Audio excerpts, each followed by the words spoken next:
লড়াই হলো টিকিট নিতে। এ কয় সত্য কথা তো স্বীকার করতেই হবে। এখন টিকিট পেলেই আলহামদুলিল্লাহ, টিকিট না পেলেই মাথায় বাড়ি নাউজুবিল্লাহ। তো খুব ভালো করে বুঝবেন, আগে যেহেতু ছিল নির্বাচন আর এখন যেহেতু টিকিট নেওয়ার নির্বাচন, কে টিকিট নিতে পারে সেই সফল। আমরা এখন দেখতেছি, আমাদের পৌরসভার কথাই বলি, এই তো রায়গঞ্জ, বেশি দূর তো না, রায়গঞ্জ পৌরসভাতে মেয়র নির্বাচনে বেশ কয়েকজন সামনের দিকে অগ্রসর হলো। অনেকেই খুব গ্রুপিং, লবিং, শোডাউন টোডাউন অনেক কিছু করলো অনেকেই। তো যারা নির্বাচন করতে চেয়েছিল, যারা ভেবেছিল যে আমি পাবো এই জাতীয় একজনের সাথে আমার খুব সখ্যতা আছে, নাম বলবো না, সে আমার সাথে হজ করেছে, লম্বা টাইম সে আমার সাথে ছিল। সঙ্গত কারণে উনি আমার কাছে খুব দুর্বল। তো দোয়া করলে তো তার জন্য দোয়া করতে হয়। আমরা তো আবার সবার আপন, আমাদের কাছে সব মানুষই আছে। মুনাফিকি মার্কা দোয়া তো করতে পারবো না আমি। তো আমার কাছে দোয়ার জন্য আসলে, তিনজন আসলে আমি কি বলবো? আল্লাহ যেন আপনারে উঠায়, আল্লাহ যেন আপনারে উঠায়, আল্লাহ যেন আপনারে উঠায়। এটা মুনাফিকি দোয়া। আমার কাছে আসলে আমি বলি, আল্লাহ পাক তাকে ক্ষমতায় বসায় দিক যার দ্বারায় দ্বীনের এবং দেশের এবং জনগণের কল্যাণে কাজ হবে, তাকে উঠে এই দোয়াটা করে দিই। মাহতারাম হাজির, বেশ কিছুদিন পরে, মানে আমি তো বাইরে থাকি বেশি, দেশে এলাকায় ঢোকার পরে জিজ্ঞেস করলাম টিকিট কে পেয়েছে? পরে বলল অমুক পেয়েছে। তার মানে ওনার অত বেশি গ্রুপিং লবিং ছিল না, কিন্তু টিকিট তার। কেন? কারণ পাবলিকের ভিতরে, জনগণের ভিতরে তার অত বেশি ছিল না, কিন্তু মূল জায়গাতে তার একটা অবস্থান ছিল।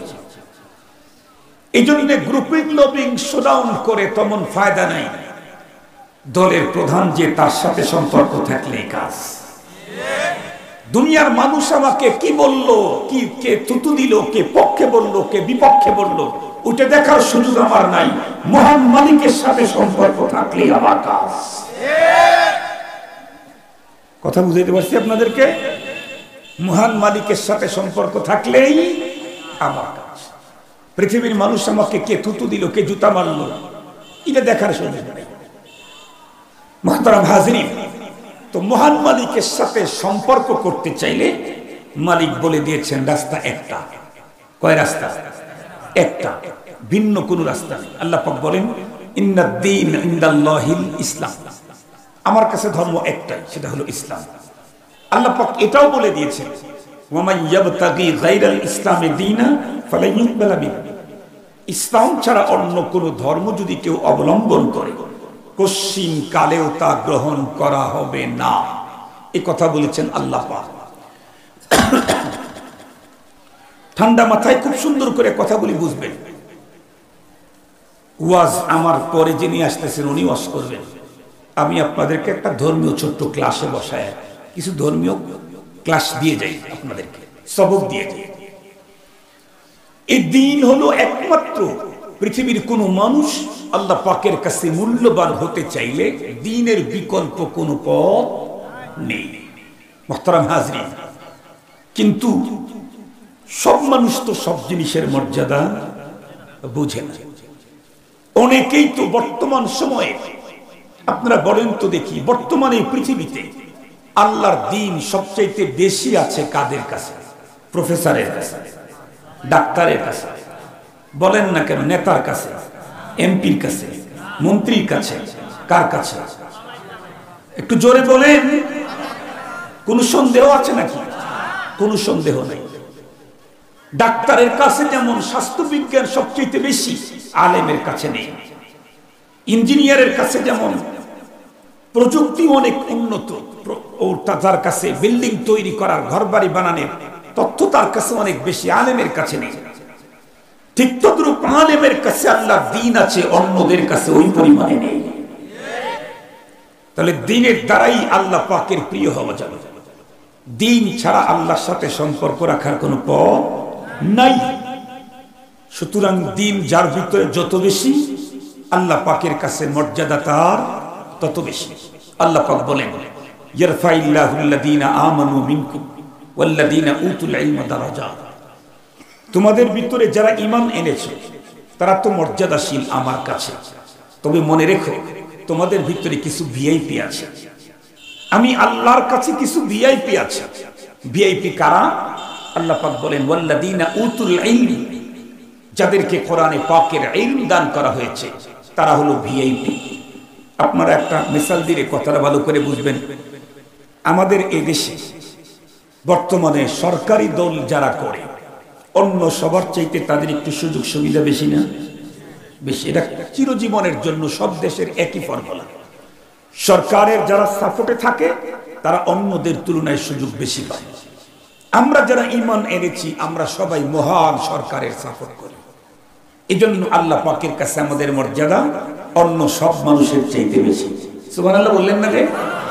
কিন্তু সরকারের কাছে কিছু ভিআইপি আছে না? যেমন এমপি, মন্ত্রী, এরা ভিআইপি।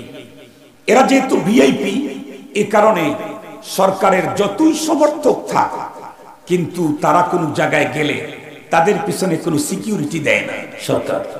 কিন্তু কোনো এমপি মন্ত্রী কোথাও গেলে অবশ্যই সরকার তাদের জন্য সিকিউরিটি দেয়। আল্লাহ পাক রব্বুল আলামিনের কোরআনে আল্লাহ পাক বলেন, উলামায়ে কেরাম এরা হলো আমার কাছে ভিআইপি। সঙ্গত কারণেই উলামায়ে কেরাম কোনো এলাকায় গেলে আমি তাদেরকে রিসিভ করি, আমি তাদেরকে সিকিউরিটি দেই, আমি তাদেরকে সম্বর্ধনা দেই। লাল গালিচা দিয়া না, ফেরেশতাদের পাখার পর বিছায়া। মুহতারাম হাজিরিন, ভিআইপি যারা হয় দেখবেন ভিআইপিদের কাছে এলাকার মানুষ তাদের আবেদন নিবেদন পেশ করে, কারণ সে সরকারের ভিআইপি। উনি সরকারকে বললে সরকার এটা অবশ্যই মানবেন। উলামায়ে কেরাম আল্লাহ পাকের কাছে ভিআইপি। মরণের পরে বহু মানুষ উলামায়ে কেরামের দ্বারস্থ হবে, বলবে একটু আমার জন্য সুপারিশ করেন, একটু আমার জন্য আল্লাহ পাকের কাছে বলেন। হাদিসে পাকের মধ্যে প্রমাণিত হয়েছে আল্লাহ পাক সেই দিন উলামায়ে কেরামদেরকে সুপারিশ করার আল্লাহ পাক রব্বুল আমিন পাওয়ার দান করবেন। মুহতারাম হাজিরিন, যার ভিতরে দিন যত বেশি তার মর্যাদা আল্লাহ পাকের কাছে তত বেশি। তবে মর্যাদা সকলেই বুঝেন। আমরা দেখেন ছোটবেলায় এখানে এমন কোন মানুষ নাই যেই লোকটা ছোটবেলায় তার আব্বার কোলে পায়খানা করে দেয় না। এরকম কেউ আছেন না যে হুজুর আমি কোনোদিন পায়খানা করিনি, আমি প্রফেসর হব তো এজন্য ছোটবেলায় কখনো আব্বার কোলে পায়খানা করিনি? কেউ আছেন কি? এমনও তো থাকতে পারেন মামাতো বোনকে বিয়ে করেছেন, চাচাতো বোনকে বিয়ে করেছেন, এখন চাচা শ্বশুর হয়ে গেছে। তো ছোট যখন ছিলেন চাচা আপনাকে কোলে নিয়েছিল, আপনি চাচার কোলে পায়খানা করে দিয়েছেন, পেশাব করে দিয়েছেন। আমি জিজ্ঞেস করতে চাই, এখন ওই চাচা শ্বশুর হয়েছে, এখন পায়খানা করতে পারবেন? পেশাব করতে পারবেন? বাবার কোলে, শ্বশুরের কোলে তখন পায়খানা করলেন কেন? তখন বুঝ ছিল না। কথা বলেন না কেন? তখন বুঝ ছিল না। আমি চিনি নাই উনি যে এত বড় মর্যাদাবান আব্বা, এত মর্যাদা, এটা আমি বুঝি নাই। এ কারণে তার কোলে পায়খানা করতে আমার কোনো সমস্যা ছিল না। এখন আমার বুঝ এসেছে, এই জন্য আমি এখন তার কোলে পায়খানা 1000 টাকা দিয়েও কেউ করাইতে পারবে না। এদেশের যে সমস্ত মুসলমানের বুঝ এসেছে তাদেরকে 1000 প্রেসার ক্রেক করে আলেমদের বিরুদ্ধে কখনো কথা বলানো যায় না। যাদের বুঝ নাই, বাবার কোলে পায়খানা করতে যেমন তাদের দ্বিধা নাই, উলামায়ে কেরামের বিরুদ্ধে কথা বলতেও তাদের কোনো দ্বিধা নাই। এরা হলো ওই রকমের বুঝহীন। পৃথিবীতে তো একজন আলেমের মর্যাদা আর একজন আলেম বেশি চিনি, একজন আলেমের মর্যাদা আর একজন আলেম বেশি জানে। আপনারা শুনলে অবাক হবেন, বর্তমান পৃথিবীর সবচেয়ে বড় আলেম, বর্তমান পৃথিবীর আল্লামা মুফতি তকি উসমান, নাম হয়তো শুনেন নাই, উলামায়ে কেরাম শুনেছেন। উনি বর্তমান বিশ্বের বড় আলেম। পাকিস্তানের সাবেক প্রধান বিচারপতি ছিলেন। উনি তাম পৃথিবী 3 বার ভ্রমণ করেছেন। পৃথিবীতে সর্বপ্রথম সূর্য উদয় হয় যে রাষ্ট্রে, সেখানে উনি গেছেন। পৃথিবীতে সর্বশেষ সূর্য অস্ত যায় যে রাষ্ট্রে, সেখানে উনি গেছেন। এবং পৃথিবীর সর্বপ্রথম সূর্য উদয় হয় যে রাষ্ট্রে, সেখানেও আলহামদুলিল্লাহ কওমি মাদ্রাসা আছে। সুবহানাল্লাহর আওয়াজটা মনোপুত হলো না? এটা আমাদের অহংকার, এটা আমাদের গর্ব। সূর্য সর্বপ্রথম উদয় হয় যে দেশে, সেখানে কোরআনে পাকের তিলাওয়াত হয়। উনি তিনবার পৃথিবী ভ্রমণ করেছেন, তিনবার উনি পৃথিবী ভ্রমণ করে তামাম পৃথিবীতে কি দেখেছেন এটার হিস্টোরি লিখেছেন। প্রথম ভ্রমণ করে বই লিখেছেন জাহানে দিদা, এরপরে বই লিখেছেন সফর দর সফর, তৃতীয়বার তামাম পৃথিবী ভ্রমণ করে বই লিখেছেন দুনিয়া মেরে আগে। এটা উর্দু শব্দ বললাম, যেটা বোঝা দরকার সেটা বাংলা করা। উনি ওনার এক বক্তব্যের ভিতরে লিখছেন যে উনি একবার আফ্রিকাতে গেলেন, না সরি ইরাকে গেলেন। ইরাক, আপনারা তো গ্রামের মানুষ, অনেকেই হয়তো অত বেশি শিক্ষিত নন। যারা জেনারেল হিস্টোরি, ইসলামী হিস্টোরি যারা পড়েছে তারা জানে এই পৃথিবীতে সর্বপ্রথম সভ্যতা এসেছে ইরাকে। ইরাকের আগে পৃথিবীর কোন রাষ্ট্রে সভ্যতা আসে নাই। পৃথিবীর প্রথম মুতামাদ্দান কওম সে হলো ইরাক। এই ইরাকে আল্লামা তকি উসমানী সাহেব উনি গেলেন। উনি গেছেন কিন্তু চিফ জাস্টিস হিসাবে, প্রধান বিচারপতি হিসাবে পাকিস্তানের। তিনি বুঝেন সরকারি কি মানের তাকে প্রটোকল দিয়ে নিয়ে গেছে। অনেক উন্নত মানের হোটেলে থাকা, সরকারি অনেক প্রোগ্রাম আছে, বিভিন্ন কাজ নিয়ে গেছে। উনি বলেন আমি তো কাজ করতেছি কিন্তু আমার দিলের ভিতরে তৃপ্তি পাচ্ছে না। কেন? কাজ তো করতেছি রাষ্ট্রীয় কাজ, কিন্তু ধর্মীয় কোনো কাজ না করতে পারলে আমার তেমন তৃপ্তি নাই। যেমন আমাদের অনেকে নামাজ পড়ি, রোজা রাখি, হজ করি, যাকাত দিই, কোরআন পড়ি, যাই পড়ি, 10-20 হাজার টাকা ইনকাম না করতে পারলে তৃপ্তি নেই। এটা আমাদের অনেকে। কিন্তু বুজুর্গদের হলো কোটি কোটি টাকা ইনকাম করলে যদি দ্বীনের কাজ করতে না পারে তাহলে তাদের আত্মার কোনো তৃপ্তি পায় না। এটা হলো আহলুল্লাহদের অবস্থা। আমাদের চেয়ে একদম চেঞ্জ, পরিবর্তন। তিনি বলেন যে আমি রাষ্ট্রীয় কাজ করতেছি কিন্তু ফিকির দ্বীনের কোনো কাজ করতে না পারলে এত লম্বা সফর করে আসলাম তো কি লাভ হলো? কিন্তু দ্বীনের কাজ যে উনি করবেন, উনি তো এসেছেন সরকারি সফরে, টাকাটা তো সরকারই দিয়েছে, সুতরাং উনি তো ওনার ব্যক্তিগত কোনো কাজ করতে পারবেন না ওইটাই নেই। এমনকি ধর্মীয় কাজও সরকারি বিধি যেটা নিয়ম দিয়েছে এর বাইরে ওই টাইমে করার অনুমতি ওনার নাই। এ হলো আলেম, এ হলো আলেম। আমাদের দেশেও তো অনেকে আলিফ বা তা সা জিম হা খ পর্যন্ত পড়ছে, আলিফ বা তা সা জিম হা খ পর্যন্ত পড়েছে। তারা নাকি আমাদের চাইতে বড়। মানে এই জাতীয় পাগল যে বাংলাদেশে থাকে এটা আমরা আগে জানি না। করোনা আসার পরে বুঝতে পেরেছি কি পরিমাণে চোর আছে আমার দেশে, আর এখন দেখতে পারতেছি কি পরিমাণে জাহেল আর মূর্খ বাস করে বাংলাদেশে। এখন দেখতে পাচ্ছি একজন শেখুল হাদিস সাহেবের বিরুদ্ধে কথা বলতে গিয়ে সে তার বিদ্যার প্রমাণ করতেছে আলিফ বা তা সা দিয়ে। আপনারা বলেন তো দেখি, এইখানে যদি কোনো এফআরসিএস ডাক্তার থাকে, আমি তার বিরুদ্ধে চ্যালেঞ্জ করতে গিয়ে যদি ABCD জানি, এ কথা বলি, তাহলে আমার চাইতেও কি বড় মূর্খ আল্লাহর জমিনে কেউ হবে? হবে না। একজন এফআরসিএস ডাক্তার, তার সাথে প্রতিযোগিতা করতে গিয়া, তার বিদ্যার সাথে আমারটাকে টক্কর দিতে গিয়া আমি বললাম আমিও ABCD জেড পর্যন্ত জানি। এটা যেমন চূড়ান্ত পাগলামি। যিনি আলিফ বা তা সা জিম হা খ পর্যন্ত জেনে শেখুল হাদিসদের বিরুদ্ধে কথা বলে তাদের সমপরিমাণ হওয়া, তার চাইতে বড় হওয়ার দাবি করে, এরাও এটা তার চাইতে আরো বড় বড় পাগল। সম্মানিত হাজিরিন, সেদিকে যেতে চাই না। আমাদের হক্কানি উলামায়ে কেরাম তাদের অবস্থান দেখেন। উনি চিফ জাস্টিস, চিফ জাস্টিস ধর্মের কাজও করতে রাজি নন। এখন কেন? দিলের ভিতরে তামান্না আছে দ্বীনের কাজ করবে, কিন্তু আমাকে আমার সরকার টাকা দিয়ে পাঠিয়েছেন যেই কাজে, সেই কাজের টাইমে আমি আমার ধর্মের কাজ করারও অনুমতি। নামাজ তো পড়বো, রোজা তো রাখবো, এগুলা তো করবো, কিন্তু অন্য কোনো কাজ নফল এটা না। সরকার যে দায়িত্ব দিয়েছে এটা হলো আমার জিম্মায় ফরজ, আর আমি নফল কাজ করতে গেলে ফরজ ছেড়ে দিয়ে হবে না। এটা হলো আলেম। এটা আলিফ বা তাসা জিম হা খ পর্যন্ত পড়ে এটা শেখা যায় না। এটা শিখতে চাইলে দীর্ঘদিন পর্যন্ত বিজ্ঞ বিচক্ষণ বিদগ্ধ প্রজ্ঞাময় আলেমদের সাহবতে থেকে শিখতে হয়। মুহতারাম হাজিরিন, উনি বলেন কিন্তু আমার ভিতরে একটা পেরেশান যে আমি দুনিয়ার কাজ অনেক করলাম, দিনের কাজ কি করলাম। উনি বলেন এই চলতে চলতে সফরের ভিতরে আমার রেস্টের 1-2 দিন ছিল যে আমি রেস্ট করব, শিডিউল দিয়ে দিয়েছি সরকার আমাকে। উনি চিন্তা করলেন আমার রেস্ট তো আমার ইচ্ছা, আমি ইচ্ছা করলে হোটেলে ঘুমায় রেস্ট করতে পারি, ইচ্ছা করলে আমি বিভিন্ন জায়গায় পরিদর্শন করে আমি রেস্ট এভাবে ঘুরতে পারি। উনি বলেন আমি আগের থেকেই প্ল্যান নিলাম, রেস্টের টাইমটা আমি কিছু ধর্মের কাজ করব, দ্বীনের কাজ করব। আলহামদুলিল্লাহ বলেন।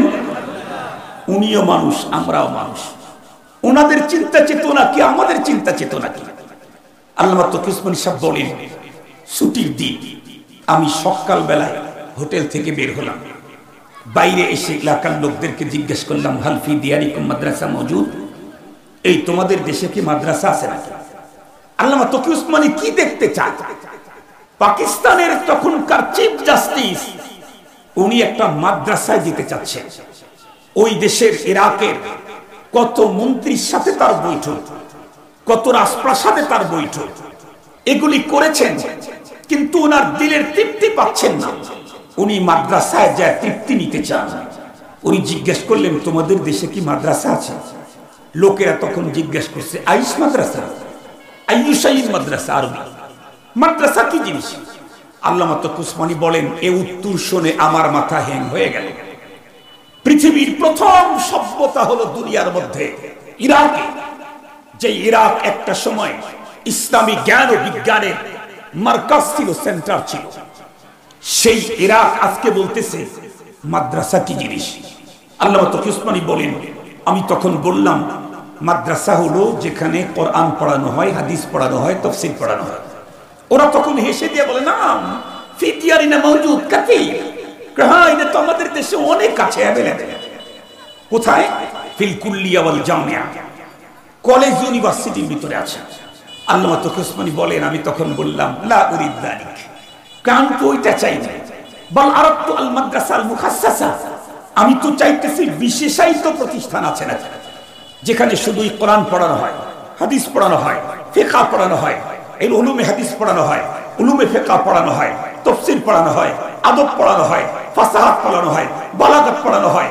এগুলি জ্ঞান বিজ্ঞান অর্জন করে তারপরে হুজুর হওয়া যায়। আলিফ বা তাসা জিম হা খ দিয়া কাতমোল্লা হওয়া যায়। অনেক কিছু শিখার পরে মুহাদ্দিস হওয়া যায়, হুজুর হওয়া যায়।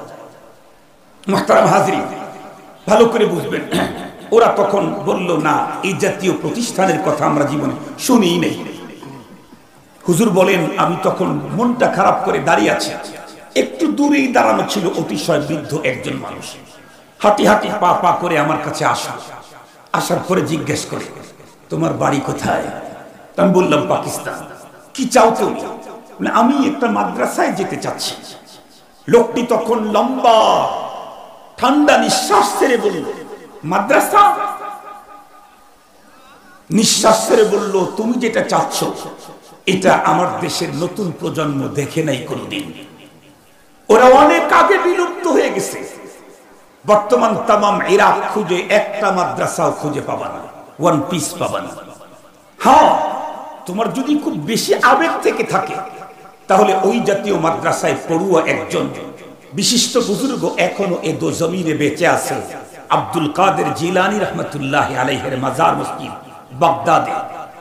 সেখানে গিয়ে দেখো ওই মসজিদের উনি ইমাম। ভালো করে বুঝবেন কথা, ওয়াজ শুধু শুনলেই হবে না। আমার দেশের মানুষ তো ওয়াজ শুনতে শুনতে শুনতে শুনতে শুনতে শুনতে কান বাড়া হয়ে গেছে, কিন্তু বুঝে না কিছু। যেই পরিমাণে ওয়াজ হয় এর যদি 1/4%, 1/4 বুঝ যদি এদেশের মানুষ নিত তাহলে আপাতত বাংলার জমিনে কোন নাস্তিক আর মুরতাদদের আওয়াজ করার সাহস হতো না। বুঝ নেয় না, শুধু শুনতে আসে। ভালো করে বুঝ নিবেন, বুঝ নিবেন। মুহতারাম হাজরিন, তকি ওসমানী সাহেব বলেন উনি কিন্তু বিশ্বের ভিতরে বড় আলেম, এখনো বেঁচে আছেন, বর্তমান পৃথিবীর বড় আলেম। কয়টা ভাষা বলবেন? আরবি, উর্দু, ফার্সি, ইংরেজি, আরো কত ভাষা যে ওনার আয়ত্ত। উনি ওনার বাবা তাফসীর করেছিলেন উর্দুতে 30 পারা কোরআনের, উনি সেটাকে ইংরেজিতে তাফসীর করেছিলেন। আজও পৃথিবী, তাম পৃথিবীর মধ্যে সেরা অর্থনীতিবিদ যারা আছে তার মধ্যে একজন আল্লামা মুফতি তকি ওসমানী। সৌদি আরব, দুবাই, আবুধাবি, কাতার, তার মালয়েশিয়া, তাম দুনিয়ার মুসলিম রাষ্ট্র যার কাছ থেকে ইসলামী অর্থনীতির ফর্মুলা আজ পর্যন্ত নিতে বাধ্য, যিনি বাংলাদেশে বহুবার এসেছিলেন। হোটেল সোনারগাঁতে ইসলামী অর্থনীতির উপরে যখন উনি বক্তব্য দেওয়া শুরু করলেন, বাংলাদেশের জেনারেল অর্থনীতিবিদ যারা, ইসলামী অর্থনীতিবিদ যারা, তারা হুট করে সয়ে তাকায় রইলেন, অবাক চিত্তে চেয়ে রইলেন।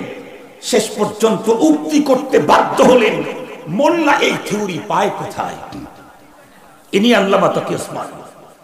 মুহতারাম হাজরিন, এত বড় আলিম, জগৎ বিখ্যাত আলিম। এরপরে উনি বলেন আমি সাথে সাথে সিদ্ধান্ত নিলাম কমপক্ষে ওই হুজুরের সাথে একটু সাক্ষাৎ করার জন্য আমি যাব। আল্লাহু আকবার, এত বড় আলেম উনি, অথচ একজন আলেমের সাথে সাক্ষাতের জন্য উনি যাবেন কেন? কারণ কিতাবের ভিতরে লিখেছে অল্প কিছু সময় আল্লাহওয়ালাদের সহবতে থাকা আপনি ঘরে বসে নফল ইবাদত 1000 বছর করার চাইতে আল্লাহর কাছে বেশি দাম। এই যে আসছেন না, কিছু টাইম বসতেন না, বসে থাকেন, বুঝেন আর না বোঝেন বসে থাকেন, লাভ হবে। বুঝেন না বুঝেন বসে থাকেন, লাভ হবে। কিছু সময় এখানে বসে থাকতে পারা, আপনি ঘরে বসে নফল ইবাদত মসজিদে করবেন, ঘরে করবেন, 1000 বছর করবেন, তার চাইতে অল্প কিছু সময় আল্লাহওয়ালাদের সহবতে বসার দাম বেশি। আল্লামা তকি ওসমানী নিজে জগৎ বিখ্যাত আলেম। উনি তখন বললেন আমি সিদ্ধান্ত নিলাম যাব হুজুরের সাথে দেখা করতে। জিজ্ঞেস করলেন আঙ্কেল এখান থেকে ওই মসজিদ কত দূর? বলে 7 থেকে 800 কিলোমিটার দূর। কতটুকুন বলেন? 7 থেকে 800 কিলোমিটার দূর। উনি বলেন, তকি ওসমানী সাহেব বলেন আমি সিদ্ধান্ত নিলাম 800 না 1600 কিলোমিটার দূর হলেও আমি যাব। কেন? কারণ ওনার কাছে দুনিয়ার চাকচিক্য আর ওই চিফ জাস্টিসের অত বড় মর্যাদা ওনার কাছে নাই। ওনার কাছে যত মর্যাদা আছে আল্লাহর দ্বীনের মর্যাদা। এই জন্য একজন দিনদারের সাথে ওই দেশের চিফ জাস্টিস তার সাথে দেখা করতেছে, ও দেশের প্রেসিডেন্টের সাথে তার কথা হচ্ছে, আর সেগুলা সব সরকারি ভাবে প্রোটোকল দিয়ে নিয়ে যাচ্ছে। অথচ ওনার মতো মানুষ একদম সিভিলে একা একাই গাড়ি নিয়ে যাবেন 800 কিলোমিটার দূর একজন মোল্লার সাথে দেখা করার জন্য। বুঝো মুসলমান, মোল্লার কত দাম। একজন মোল্লার সাথে দেখা করার জন্য। আল্লামা তকি ওসমানী সাহেব বলেন আমি গেলাম, গাড়ি ঠিক করলাম, রিজার্ভ করলাম। যাইতে যাইতে যাইতে যাইতে হ্যাঁ আব্দুল কাদের জিলানী রহমতুল্লাহি আলাইহির মাজার বাগদাদে, ওখানে পৌঁছে গেলাম। বিশাল মসজিদ, আমাদের বাংলাদেশের মসজিদের মতো না, আরো অনেক উন্নত, ইরাক অনেক উন্নত মসজিদ। তকি ওসমানী সাহেব বলেন আমি ভাবতেছিলাম কাকে জিজ্ঞেস করব ওই বুজুর্গর সন্ধান পেতে।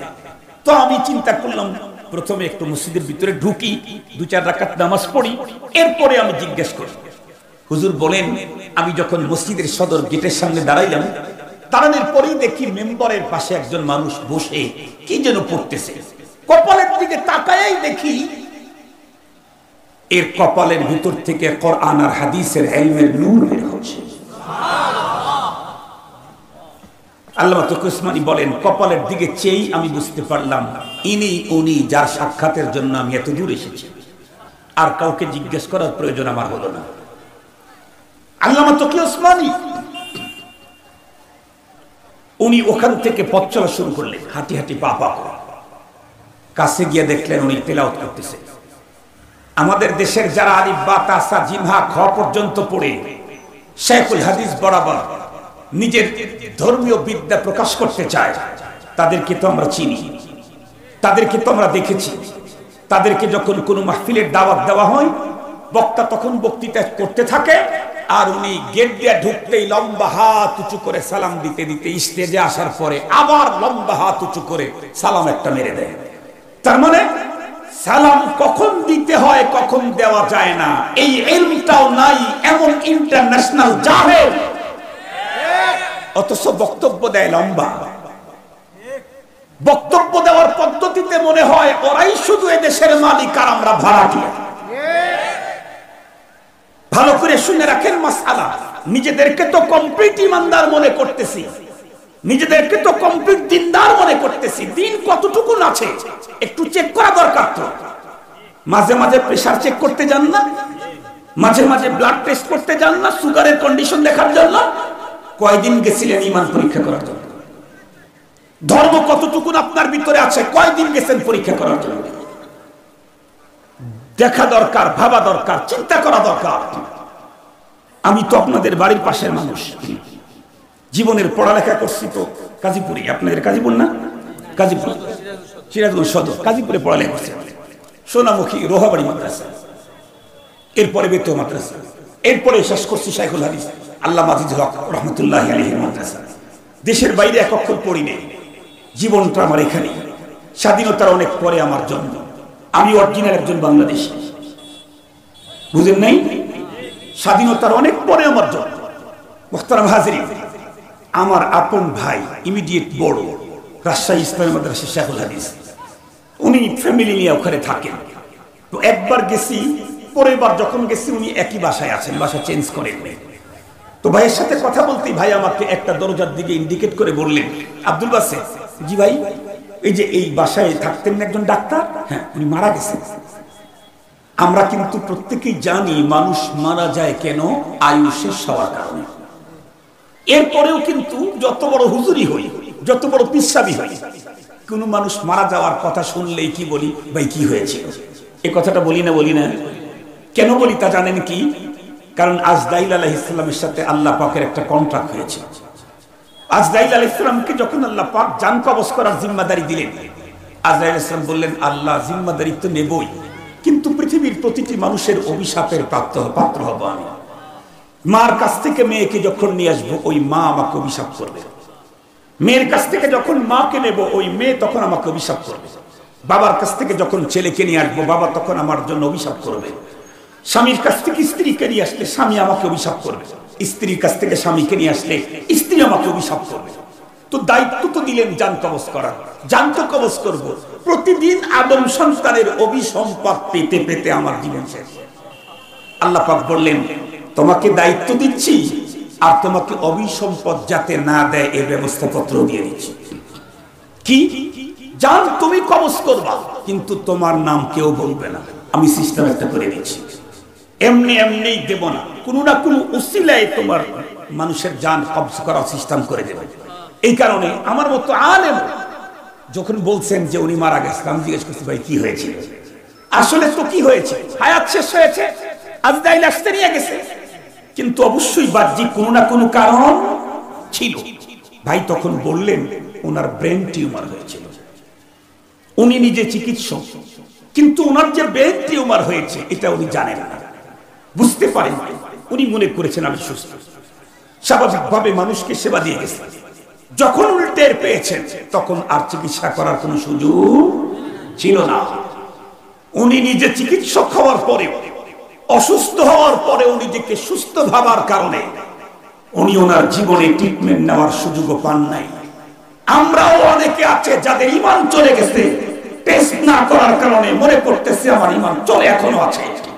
এমত অবস্থায় চলতে চলতে আল্লাহকুমুত তাকাসুর হাত্তা যুরতুমুল মাকাবির,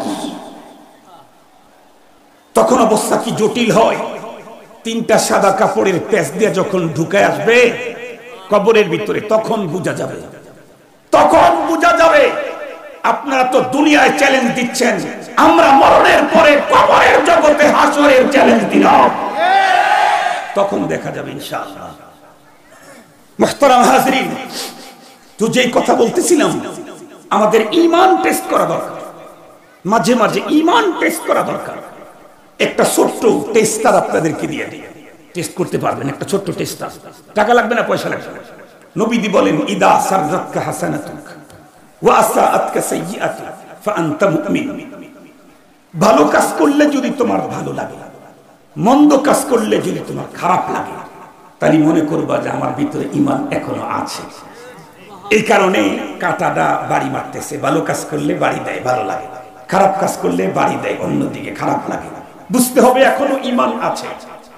আর তুমি ভালো কাজ করতে ভালো লাগে না, ভালো মানুষকেও ভালো লাগে না, মন্দ কাজ করলে মন্দ লাগে না, মন্দ মানুষকেও তোমার কাছে মন্দ লাগে না, তাহলে মনে করবা তোমার ঈমানের মৃত্যু হয়ে গেছে। তোমার ঈমান কি হয়ে গেছে? মৃত্যু হয়ে গেছে। তুমি নিজেকে ভাবতেছো ঈমানদার নও।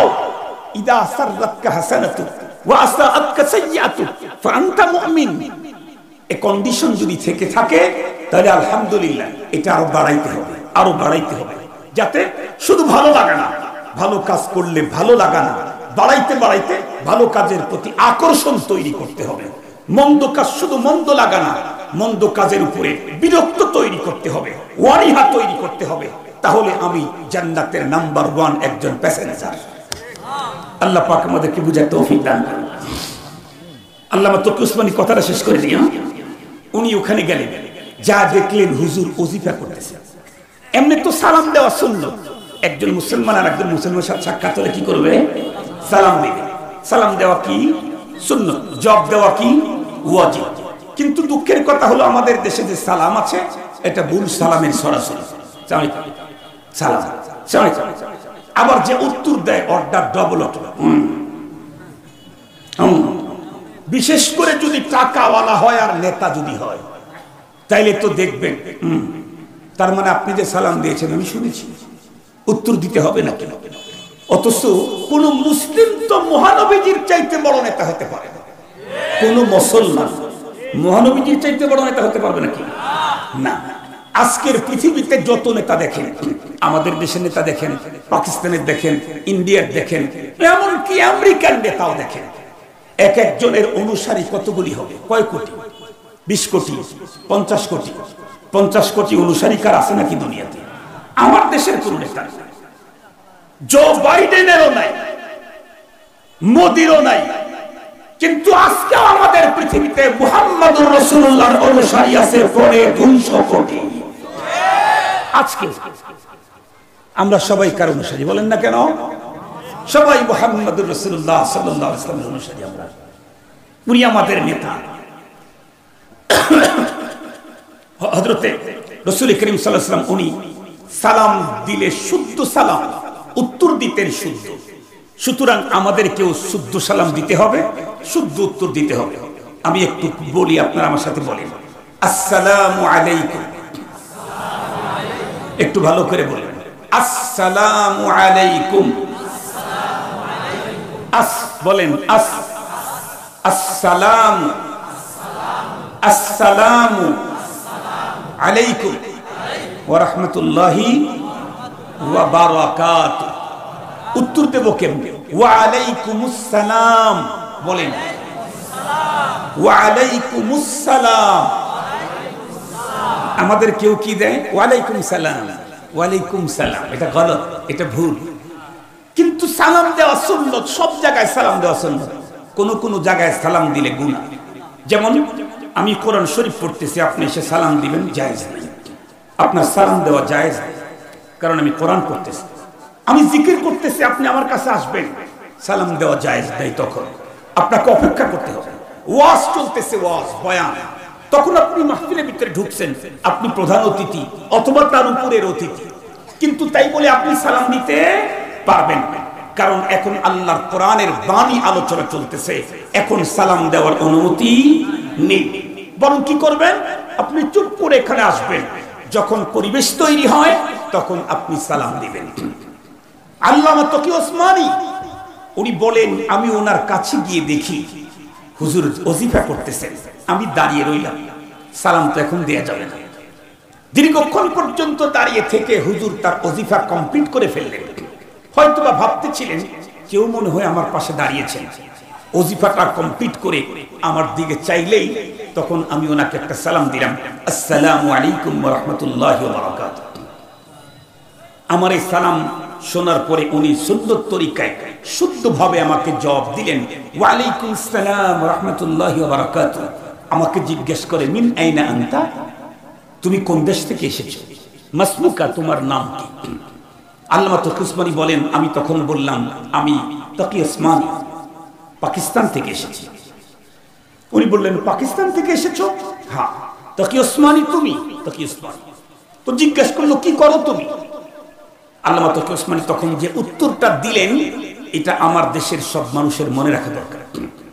উনি কিন্তু তখন পাকিস্তানের স্ট্যান্ডিং চিফ জাস্টিস, প্রধান বিচারপতি। উনি বলেন, যখন আমাকে জিজ্ঞাসা করলো যে তুমি কি করো, আমার পরিচয়, আমার কর্মের পরিচয় দেব। একজন মানুষের কিন্তু অনেক পরিচয় থাকে, নিজের নামে, বাবার নামে, গ্রামের পরিচয়, সামাজিক পরিচয়, এরপরে নিজের কর্মের পরিচয়, দলীয় পরিচয়, প্রাতিষ্ঠানিক পরিচয়, থাকে না? থাকে না? অনেক পরিচয় থাকে, দেশীয় পরিচয়। কিন্তু বলেন তো দেখি, একজন মানুষের জীবনের সবচাইতে বড় পরিচয় হলো ধর্মীয় পরিচয়। এর উপরে আর কোনো পরিচয় নাই। ধর্মীয় পরিচয়ের উপরে আর কোনো পরিচয় নাই। যদি বলেন কেমনে, তাহলে আমি আপনাদেরকে জিজ্ঞেস করি, আমরা মারা যাওয়ার পরে আমাদের তো কবরে রাখবে, বিশ্বাস আছে না? ইনশাআল্লাহ আল্লাহ আমাদেরকে কবর হয়তো নসিব করবেন। আমাদের আপনজন মাটি দিয়ে, এখনো বেশি দূরে যায় নাই, কবরের ব্যক্তি তার আপনজনদের পায়ের চলার অবস্থা এখনো কানে পাচ্ছে। এই মুহূর্ত অবস্থায় দুইজন ফেরেশতা কবরের ভিতরে ঢুকে পড়ে। এই মৃত ব্যক্তিকে তখন উঠায়া বসায়, এরপরে তাকে জিজ্ঞেস করে, তোমার পরিচয় বলো।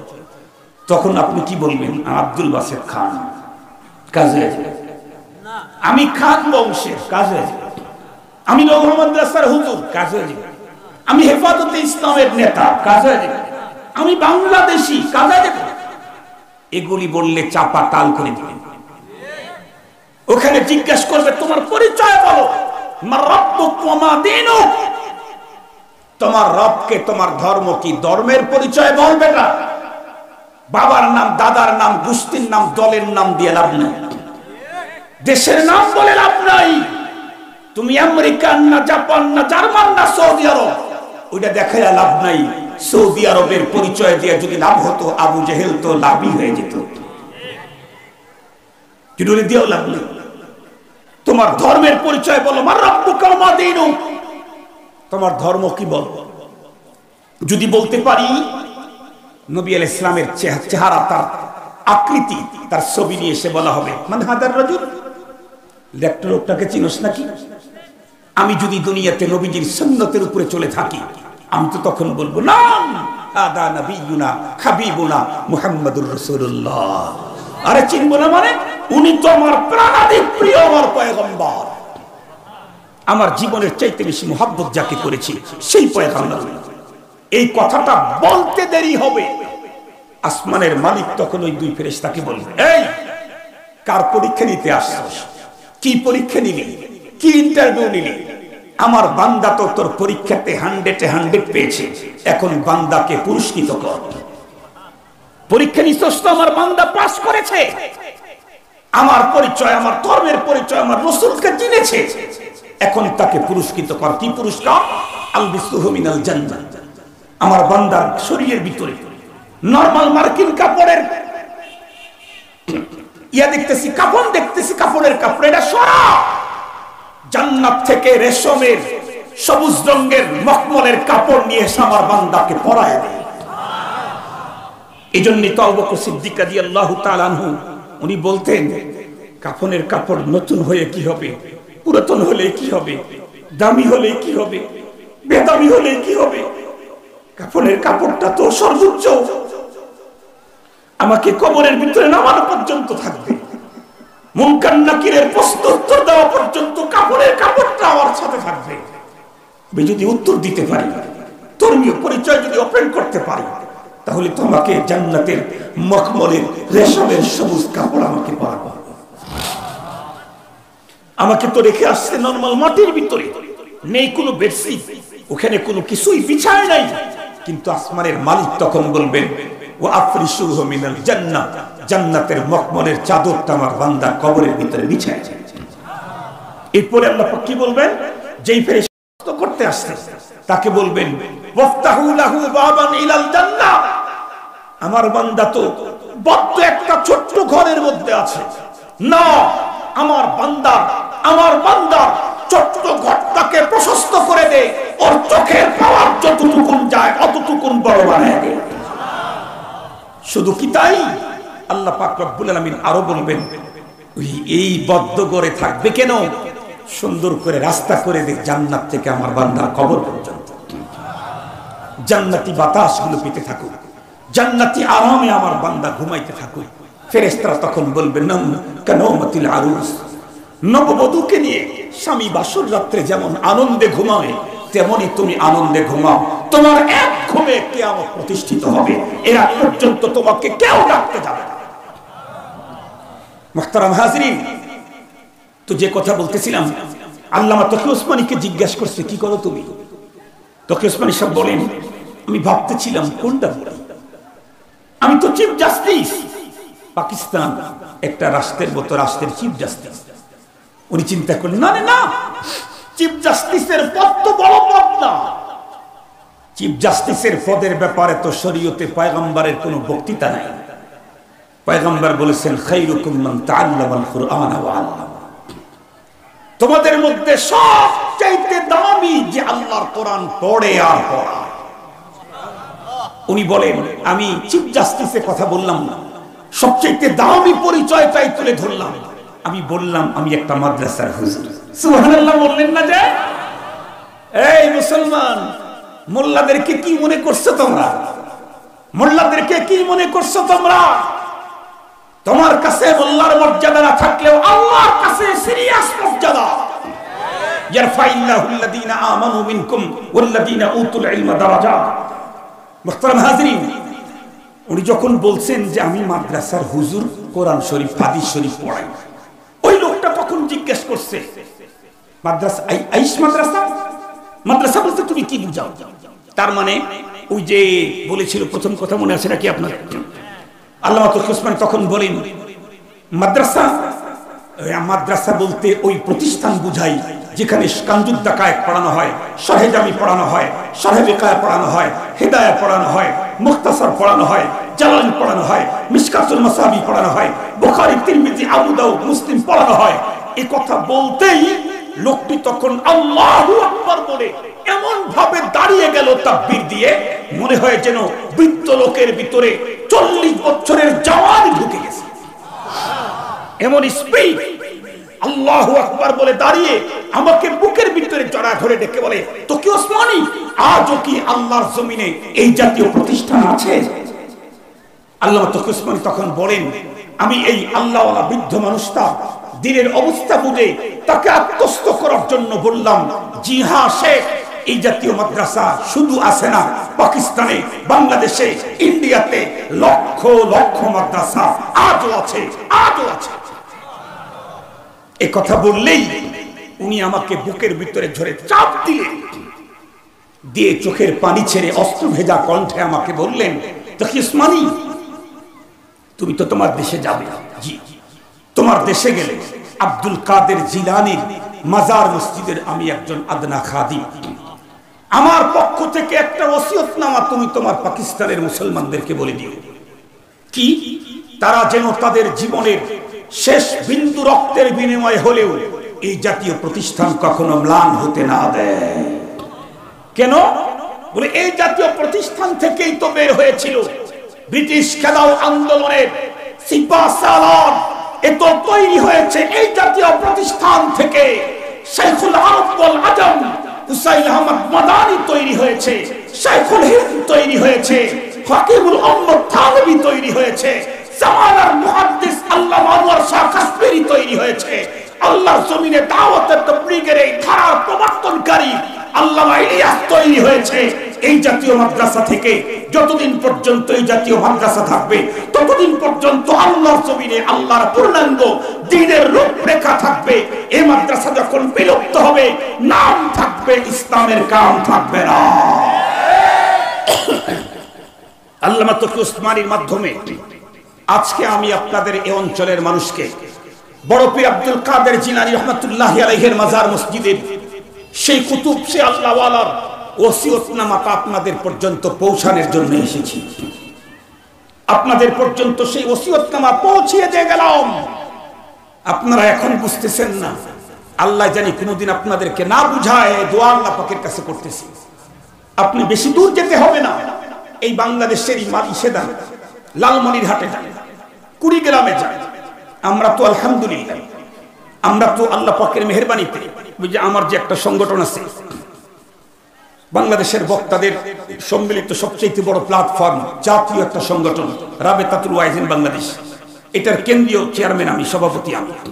আল্লাহ শুকুর, আমরা বিগত করোনার সময় বাংলাদেশের সকল ডিস্ট্রিক্টে অসহায় দুস্থ আলেমদের কাছে অতি গোপনে আমরা আলহামদুলিল্লাহ লক্ষ লক্ষ টাকা সহযোগিতা পৌঁছে দিয়েছি। আমি আমার সিরাজগঞ্জেও 1 লাখ টাকার বেশি দিয়েছি, 1 লাখ টাকার বেশি দিয়েছি এই সিরাজগঞ্জে। এরপরে বাংলাদেশ করোনার ভিতরেই আবার বিভিন্ন জেলাতে যখন বন্যা আক্রমণ করল, আমার সিরাজগঞ্জ সহ, গাইবান্ধা সহ, কুড়িগ্রাম সহ, লালমনিরহাট সহ, পঞ্চগড় সহ, তারপরে মানিকগঞ্জ সহ, বাংলাদেশের সেই হাওড় এলাকা, সিলেট সহ বহু ডিস্ট্রিক্টে আলহামদুলিল্লাহ আমরা সাধারণ মানুষের কাছে সহযোগিতার হাত বাড়িয়ে দিয়েছি। আমরা যে সহযোগিতা করেছি, 3 কেজি প্যাকেট দিয়া 14 জন নেতা ফটো সেশন করার মতো সহযোগিতা আমরা করি নাই। চ্যালেঞ্জ করে বললাম, সিরাজগঞ্জেও দিয়েছি 16, 17, 15, 15, 16, 17, 18 কেজি করে এক একটা প্যাকেটে আমরা দিয়েছি আল্লাহ পাকের মেহেরবানিতে। যে কথাটা আপনাদেরকে বলতে চাচ্ছি, লালমনিরহাটে গিয়ে দেখেন মুসলমানদের কি কান্না। হুজুর আপনারা একটু আমাদের কাছে আসেন, এই অঞ্চলে আলেম নাই, এই অঞ্চলে কাদিয়ানি বানায় ফেলতেছে, খ্রিস্টান বানায় ফেলতেছে, খ্রিস্টান মুসলমানদেরকে খ্রিস্টান বানায় ফেলতেছে, মুসলমানদেরকে কাদিয়ানি বানায় ফেলতেছে। হুজুর একটা প্রোগ্রাম দেন, হুজুর একবার একটু আসেন। আমার সিরাজগঞ্জের মানুষদের কপাল ভালো, ঘর থেকে বের হলেই বিজ্ঞ আলেমের সাক্ষাৎ মেলে, বাজারে গেলে 2-4 জন দেখা যায়, একটু হাঁটতে গেলেই 5 জনের সাথে সাক্ষাৎ হয়। এ কারণে ওই জাতীয় মুসিবত আমার সিরাজগঞ্জের মধ্যে আল্লাহ পাকের মেহেরবানিতে নাই। যে কোনো জায়গায় যে কোনো মুহূর্তে শুধুমাত্র এই জাতীয় কোন ইহুদি আর নাস্তিক যারা আছে এদের অপতৎপরতা, কাদিয়ানীদের অপতৎপরতার সংবাদটা পেলেই উলামায়ে কেরাম সেখানে বিদ্যুৎ বেগে ছুটে যায় মুসলমানদের ঈমান রক্ষা করার জন্য। এই জন্য আপনারা তো আছেন মায়ের কোলে, বাবার কোলে, এই জন্য মা বাবার মর্যাদা বুঝে আসতেছে না। লালমনিরহাটের মানুষদেরকে জিজ্ঞাসা করে দেখেন একজন হুজুরের কি দাম, একজন আলেমের কি প্রয়োজন। মুহতারাম হাজিরিন, আমি বেঁচে থাকতে চাইলে আমার জীবনে অসুস্থতা আসতেই পারে, এই জন্য আমার চিকিৎসা দরকার হবে না, আমার জীবনে ডাক্তার দরকার আছে, আমার এলাকায় হাসপাতাল হওয়া দরকার আছে। যত হাসপাতাল হবে তত আমার চিকিৎসা সেবা, আমি তত সুস্থ থাকার পথ আমার জন্য উন্মুক্ত হবে। আমি দুনিয়াতে ঈমান নিয়ে বাঁচতে চাইলে আমাদের জন্য দ্বীনি মাদ্রাসা দরকার আছে। মনে থাকবে তো ইনশাআল্লাহ, মনে থাকবে তো ইনশাআল্লাহ। আমি আপনাদের কাছে মন্নাকে নিয়ে আসলে মনে হয় ভালো হয়। আমি আপনাদের কাছে সেই আহ্বান জানাইতে চাইতেছি, যে আহ্বান যে আপনারা অবশ্যই যতদিন বেঁচে আছেন, আমি তো আল্লাহকে হাজির নাজির জেনে বলতেছি, আপনাদেরকে সাক্ষী রেখে, যতক্ষণ পর্যন্ত আমার এই ধমনীতে রক্ত চলবে, যতক্ষণ পর্যন্ত আমার শরীরে নিঃশ্বাস আছে, অতক্ষণ পর্যন্ত আমি দ্বীনি মাদ্রাসা হেফাজতের জন্য আমার শেষ নিঃশ্বাসটাও ব্যয় করতে রাজি আছি, আমার বিশেষ বিন্দু রক্তটাও ব্যয় করতে রাজি আছি। মনে থাকবে তো ইনশাআল্লাহ? আপনারা পারবেন তো ইনশাআল্লাহ ওয়াদা দিতে? কে কে ওয়াদা দিতে পারবেন দেখি হাত তোলেন। মৃত্যু পর্যন্ত দ্বীনি প্রতিষ্ঠানের সাথে আমরা লেগে থাকবো। রাজি আছি? রাজি আছি ইনশাআল্লাহ? আয় আল্লাহ, তুমি তোমার কুদরতের চোখ দিয়ে চেয়ে চেয়ে দেখো, প্রতিটা মানুষ আমরা দুহাত উঁচু করেছি, মৃত্যুর আগ পর্যন্ত, শেষ নিঃশ্বাস ত্যাগ করা পর্যন্ত, জীবনের শেষ বিন্দু রক্ত দিয়ে হলেও তোমার কোরআনের প্রতিষ্ঠান আমরা ধরে রাখবো, চেষ্টা করেই যাব। আল্লাহ তুমি আমাদেরকে কোরআনের পক্ষে যারা ছিল তাদের কাতারে শামিল করে নাও। আল্লাহ কোরআনের জন্য যারা প্রথম জীবন দিয়েছেন তাদের কাতারে